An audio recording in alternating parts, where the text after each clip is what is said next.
Good morning, my fellow yogic travelers. I'm mighty glad to be alive today, and I hope that you are too as we continue to live, laugh, love, learn, linger, live the life we love. Don't forget to loaf and lube. All right, it's Friday, so it's my PowerPoint presentation day. This is one of my elder archetypes. Everybody has an inner elder, regardless of what their chronological age is. The Ancient of Days is there. We try to align it with the land of perpetual youth, the fountain of youth. And then you get wisdom. So, first thing, give me the chocolate and nobody gets hurt. The power of words has been co opted in our time. And so each one of us has a responsibility for speaking the truth and making your word your bond. Now, in order to do that, we have to reconnect to intuition. The intuitive mind is a sacred gift, and the rational mind is a faithful servant. We've created a society that honors the servant and has forgotten the gift. My teacher says, instinct made superconscious becomes intuition. So you got to pay attention to what's going on in your gut.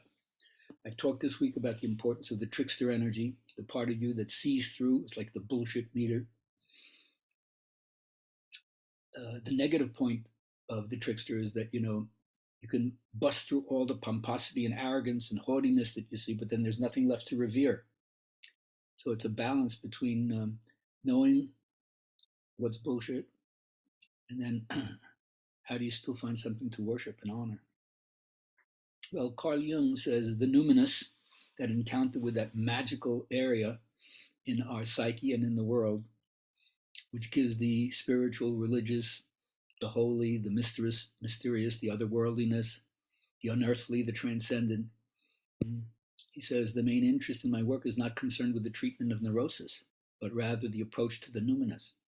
The fact is that the approach to the numinous is the real therapy. We want to get everybody into a vision of unity.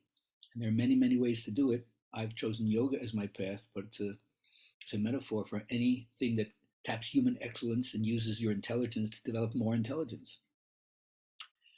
And of course, one way that we do this is through the transmission of our stories, our narratives, the things we keep repeating in our head that make the world look the way it is because of the way our perceptive lens is. So again, if you have rose-colored glasses, everything seems tinted with rose. If you have jaundice, everything seems it's tinted with yellow.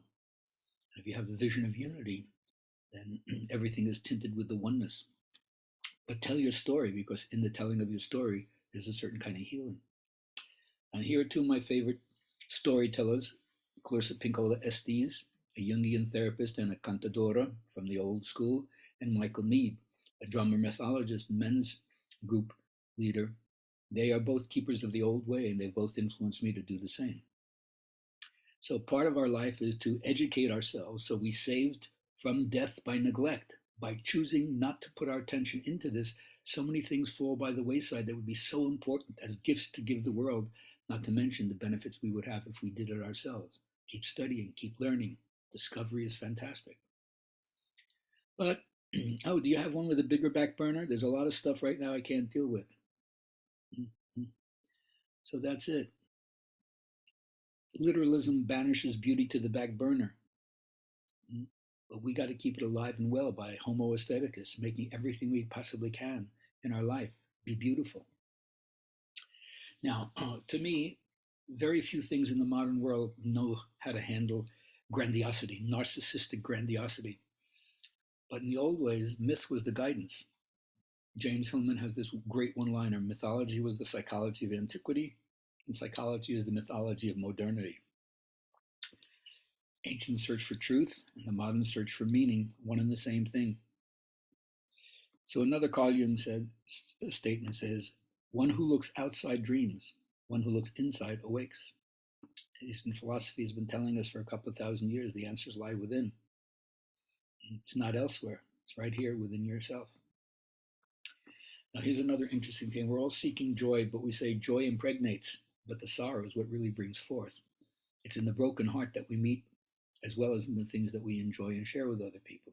I said it yesterday, the heart is already broken. There's no need to try to protect it. But the broken heart is the only one worth having. So take your broken heart and make it into art. How do you learn? What's the takeaway? How do you give that gift to other people through empathy and sympathy? And then remember William Blake's great little poem, when first I held the cup of woe, it was too hot, I let it go. And then when it came round again, it seemed too deep for me to drain. But when at last I learned to sip, the cup was seldom from my lip. For grieving piecemeal I have found traces of angels on the ground. Ain't nobody want this. Everybody rejects it. But it's going to come back to you because it's life, not because you did something wrong or you're deserving of pain or punishment.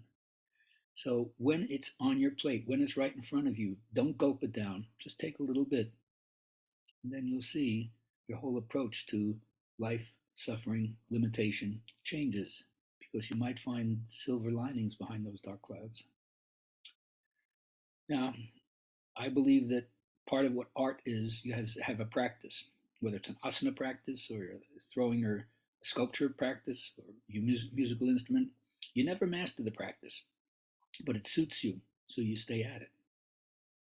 And then the last thing to remember is idealizing life is surely quite unrealistic. However, it's much better than living in constant despair. So, as I once said to my rabbi, is evil stronger than good? He said, no, good is stronger than evil, but not by much. So, my statement to finish today is evil is stronger than naive optimism, but it's not stronger than optimism without naivete. I hope you find your way, my friends. Have a great day.